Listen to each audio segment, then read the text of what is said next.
श्रोताओं को नमस्कार। अब मैं श्री रामचरितमानस की कुछ पंक्तियों को प्रकाशित कर रहा हूँ, कृपया इसे श्रवण करेंगे। कहा गया है कि बरसहि जलद भूमि नियराए, बरसहि जलद भूमि नियराए, यथा नवहि बुध विद्या पाए।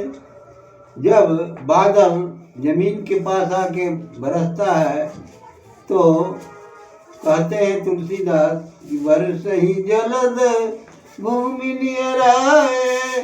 भूमि के पास आकर, ऊपर में है तो कोई बात नहीं, भूमि धरती के पास आके जब बरसता है तो उसमें नम्रता का गुण आ जाता है।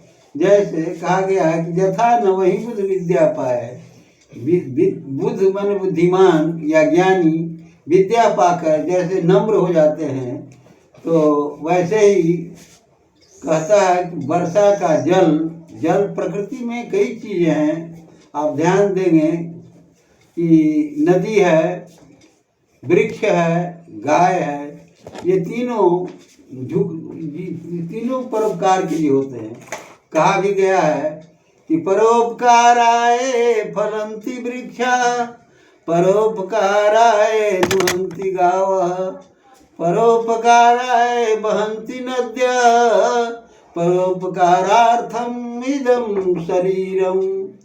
ये वृक्ष जो फल देता है, जैसे आम का फल है, सेब का फल है, बैर का, किसी भी तरह का फल, वो स्वयं नहीं खाता, परोपकार के लिए।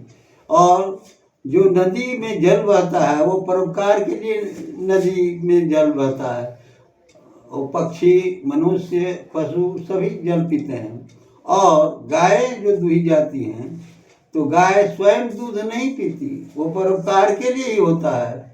वैसे ही मनुष्य का शरीर भी परोपकारार्थम इदं शरीरम, यह मनुष्य का शरीर भी परोपकार के लिए बना है, दूसरे की भलाई के लिए बना है, न कि अपने स्वतः स्वयं कुछ करते रहें, खाते पीते रहें, या अपने ही धन उपार्जन करते रहें और किसी को दान दक्षिणा नहीं दे, भलाई नहीं करें। तो इतना ही कहकर अपनी वाणी को विराम देता हूँ। श्रोताओं को नमस्कार।